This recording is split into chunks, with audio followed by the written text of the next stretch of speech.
비포 애프터입니다. 안녕하세요. 디블리셔 써니입니다. 오늘은 엠프티 화면에 대한 디자인 작업을 진행해 보려고 합니다. 먼저 엠프티란 영어로 빈이란 뜻을 갖고 있죠. 말 그대로 아무런 정보나 콘텐츠가 없는 빈 화면을 의미합니다. 특별히 디자인이 많이 필요한 화면은 아니다 보니까 이렇게 해당 화면들을 기본 안내 텍스트만으로 많이 제작들 하고 계신데요. 디자인 목적이랑 시각적 효과를 고려해서 작은 아이콘 하나를 더 넣는다면 더 완성도 높은 화면을 디자인할 수 있습니다. 아이콘을 직접 그리셔서 사용하시면 더 좋겠지만 그럴 수 없는 분들을 위해 영상 마지막쯤에는 직접 그린 엠프티 화면 아이콘 몇 가지를 함께 공유해 드릴 예정이니까요. 영상을 참고하셔서 제공해 드린 아이콘들을 상황에 맞게 사용해 보시면 좋을 것 같습니다. 먼저 피그마 디자인 파일을 하나 생성해 주시고요. 빠른 진행을 위해서 저는 컬러 세팅을 먼저 해두었습니다. 컬러 세팅의 경우 이전 로그인 화면 제작편을 참고해 주시면 좋을 것 같고요. 컬러 값들은 이렇게 세팅을 해두었습니다. 따라하고 계신 분들은 영상을 잠시 멈추시고 세팅부터 해주시기 바랍니다. 이제 프레임을 먼저 만들어 볼게요. 프레임 버튼을 클릭하시고 프레임은 375, 812 사이즈로 클릭합니다. 그리고 나서 그리드를 제작할 건데요. 여기 우측 화면에 레이아웃 그리드에서 플러스 버튼을 클릭하시면 그리드가 하나가 추가가 됩니다.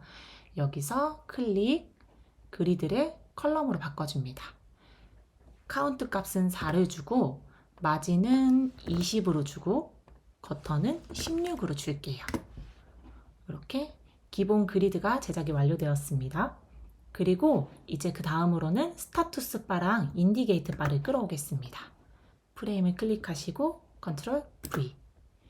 이 스타투스 바랑 인디게이트 바도 피그마에 애플사에서 직접 디자인 시스템을 올려놓은 링크가 있습니다. 해당 파일은 이전 편의 내용에 링크를 넣어두었기 때문에 그 부분을 보시면 좋을 것 같습니다. 그리고 이제 화면을 그릴 건데요. 헤더 디자인은 혹시나 필요하신 분들도 있으실 거기 때문에 새로 하나 같이 그려보도록 하겠습니다. 자, 그러면 헤더 제작을 위해서 이제 상단을 구성을 해줄 건데요. 먼저 좌측에는 뒤로 가그 아이콘을 넣어줄 거고 가운데에는 텍스트를 넣어줄 거고 우측에도 혹시 모를 아이콘 자리를 하나를 더 넣어줄게요. 일단은 뒤로 가기 아이콘을 먼저 하나 끌어오고요. 그 다음에 얘에게 터치 영역을 생성해주기 위해서 컨트롤 G를 눌러서 프레임을 하나 만들어줍니다. 그리고 오토 레이아웃을 클릭해서 좌우 양옆에 10의 값을 줄게요. 그러면 총 44 픽셀의 터치 영역이 있는 아이콘이 제작이 완료가 됩니다. 그리고 텍스트를 추가해 줄게요. 텍스트는 견적 신청 이렇게 넣어주고 폰트 사이즈는 18에 볼드 값이 괜찮을 것 같아요. 그리고 컬러는 그레이 900으로 선택을 해주겠습니다. 그리고 오른쪽에도 아이콘 자리를 하나 같이 만들어 줄 거기 때문에 이렇게 복사해 준 다음에 그다음에 정렬을 위해서 잠시 정렬을 맞춰주시고 얘네들을 한 번에 끌어서 오토 레이아웃을 시켜줄게요. 정렬은 가운데로 해주시고 이 마진 값은 오토로 넣어주겠습니다. 그러면 얘네들이 가로값이 늘어나도 그에 맞게 자동으로 변경이 됩니다. 그리고 나서 얘네들을 이제 높이 값을 헤더를 44가 아니라 한 56 정도의 값을 주고 싶으니까 상하 패딩 값을 조금 더 줄게요. 한 6 정도로 주면 56 들어가거든요. 그리고 꽉 채우기 위해서 레프트 정렬을 해준 다음에 끌어서 위드 값을 375로 맞춰줍니다. 그러면 이렇게 아이콘들이 그리드에 맞지 않잖아요. 네, 이 그리드를 한 번 더 맞춰줄 건데 다시 변경된 오토 값으로 다시 바꿔주시고 양옆 그리드를 터치 영역을 고려했으니까 그걸 생각해서 10 정도로 주면은 아이콘이 그리드에 맞게 들어옵니다.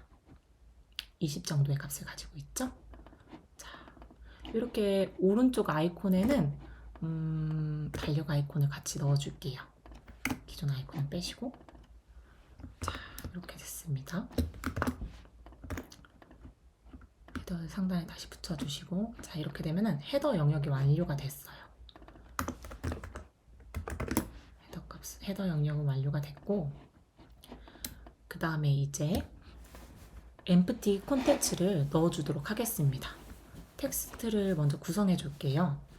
견적 신청 페이지니까 견적 신청 내역이 없으시네요.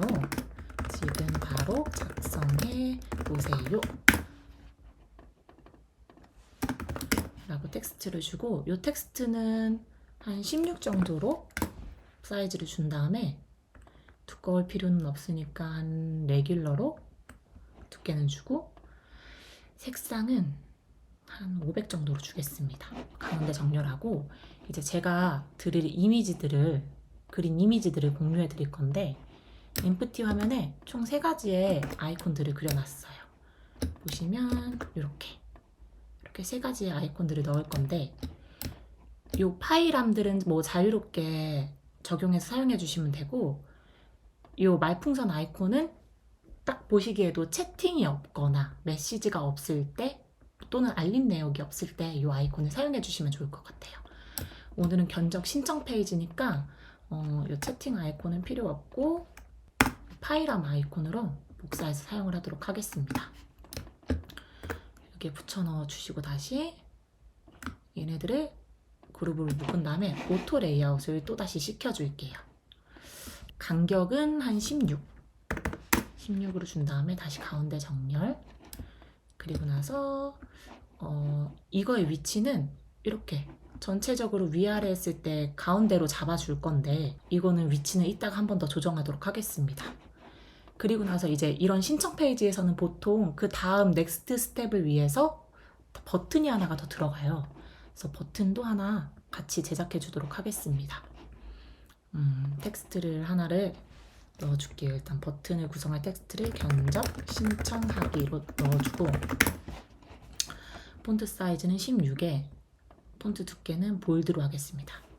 그리고 컨트롤 G를 눌러서 오토 레이아웃을 하나 만들어 줄게요. 또 그리고 위아래 여백을 한 16, 그 다음에 이 모서리 라운드는 8 정도로 주고, 일단 좀 잘 보이기 위해서 컬러를 넣어줄게요. 오늘의 메인 컬러는 블루로 가겠습니다. 버튼 배경이 블루니까 폰트는 화이트로 색상을 바꿔줄게요. 그리고 나서 잠시 그리드를 켜고 이거를 그대로 늘려줍니다.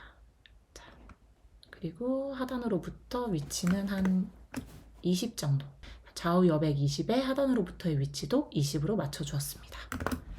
자, 이렇게 다시 봤을 때 여러분, 이 견적 신청이 조금 하단으로 위치가 쏠려 보여요.